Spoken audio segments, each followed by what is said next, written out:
Donald Trump's government has overturned guidance which allowed transgender pupils to use toilets matching their gender identity, though at least one state, California, has said they won't comply. The rules, which were issued by his predecessor, Barack Obama, had been hailed as a victory for transgender rights. Our Washington correspondent Kylie Morris joins us now live from the Conservative Political Action Conference in Maryland. Kylie. John, this is a conference that provides a platform for some of the most conservative voices in America, so you won't be surprised to learn that that change in the transgender orders from the president has been warmly welcomed here.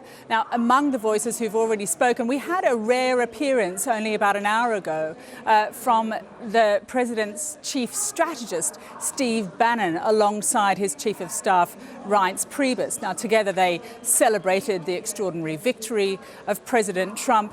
They talked about his determination to push through on the promises he made during the campaign, despite the opposition they have met. And they certainly together launched very strongly worded criticism of the mainstream media, calling the mainstream media in America, again, effectively the opposition. Let's hear a moment from Steve Bannon wherein he was talking about the president's determination to push through with what he'd promised. He's laid out an agenda with those speeches, with the promises he made, and our job every day is just to execute on that, is to simply get a path to how those get executed. And he's maniacally focused on that.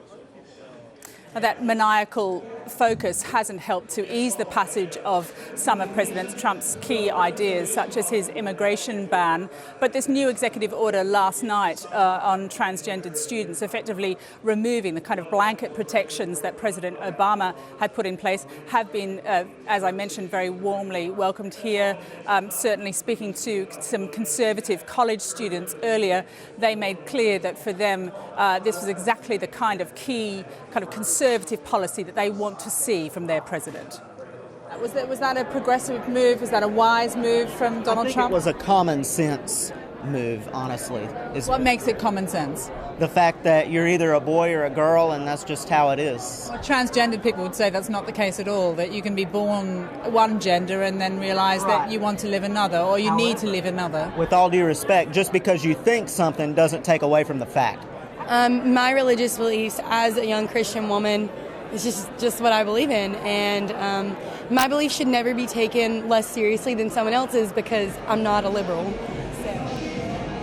Perhaps no surprise, given that so many of the people attending this conference are evangelical voters, and it's exactly the kind of religious decision that they would have expected from the president, religious guidance they would have expected from the president. Outside the White House, though, last night, there were protests, certainly for many transgendered activists. This is exactly what they feared from this president, that he would make this kind of a move. I've been speaking to Mara Kiesling, and she told me that really this is now a critical point in the transgendered rights, the progress in transgendered rights. It is absolutely about dignity. It is absolutely about saying to a kid you belong or you don't belong. But really at its bottom it is this: if a student can't use the right bathroom at school, they can't go to school. They can't get educated. They can't become the kind of adult we want in every society. If I can't use the right bathroom at work, I can't have a job.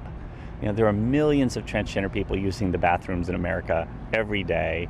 And there's not a problem. All the transgender people I know, we just go in, we do our business, we mind our own business, and then we go about our business. And that's how it worked for decades until the politicians got involved.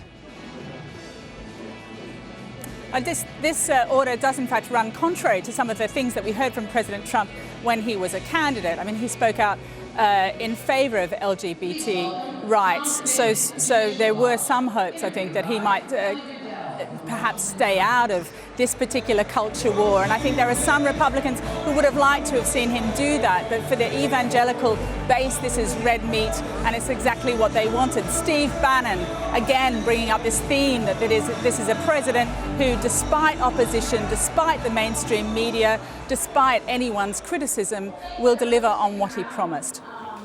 Kylie, you only gave us 10 seconds of Steve Bannon actually speaking. Did you get any sense of what we've not yet had, any strategy? No, not a lot of strategy, a lot of kind of triumphalism and a sense of determination, a sense of pushing back against the kind of liberals who are all kind of weeping and moaning at the kinds of decisions that President Trump is presiding over. But absolutely no policy, simply a sense that this is a president who will follow through on what he intended to do, what he promised to do. People shouldn't be surprised by that. If they are, then they never understood the man. Steve Bannon writes, Priebus say they understand the man. They like what they see. They talk about the White House being, very much united in one direction, despite some of the mutterings that we've heard. This pair appeared on stage very friendly, very warm toward one another, and certainly very committed to the agenda of the president they work for.